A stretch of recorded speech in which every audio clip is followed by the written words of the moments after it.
ఆ! ముందు దశలో తీసుకుంటే దీస్ థింగ్స్ అంటే advanced care planning we help them. Okay. అంటే ఇంక ముందు ఏమైతది? ఏం కాంప్లికేషన్స్ రావచ్చు? వస్తే ఏం చేయాలి? హ్మ్. సో, యూజువల్‌గా ఏందంటే ఫర్ ఎగ్జాంపుల్ పేషెంట్ ఇంట్లో ఉన్నాడు. సో, పేషెంట్ మొత్తము బాడీ అంతా డిసీజ్ స్ప్రెడ్ అయింది. హ్మ్.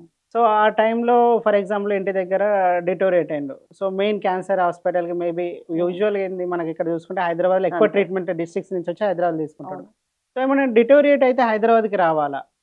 అవును. సో, లేకపోతే లోకల్‌లో ఉండి చేయించుకోవాలి. సో, లోకల్‌లో ఉండి చేయించుకుంటే ఆంకో సెంటర్స్ ఉండకపోవచ్చు. సో, ఉండకపోవచ్చు. మళ్ళీ వాళ్ళు లోకల్‌కెళ్తే మళ్ళీ చిన్న బ్లడ్ ఇన్వెస్టిగేషన్ చేసి సీటీ, ఎంఆర్ఐలు అన్నీ మళ్ళీ తీస్తారు. మొదటి నుంచి. సో, అదంతా అవసరం లేకుండా మనం ఏంది అడ్వాన్స్డ్‌గా కేర్ ప్లానింగ్ చేస్తాం. Okay. This is called advance care planning.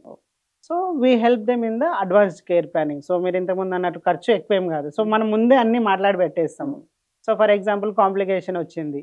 So, whichever treatable అంటే ఫర్ ఎగ్జాంపుల్ ఇన్ఫెక్షన్ ఉంటది. లేకపోతే కొంచెం కిడ్నీ ఫంక్షన్ డిరేంజ్డ్ ఉంటది. Whichever correctables will correct. Okay. Which can't be correctable. అది ముందే మీరు చాలా క్లారిటీ ఇస్తారు. క్లారిటీ ఇస్తాం. So, whichever correctable will correct. But which are not correctable will not touch it. For example disease progression ఉంటది. Okay. Disease progression మనం ఆపలేము. అవును. So, will not do much for it. But infection ఉంటది. Infection control చేయొచ్చు.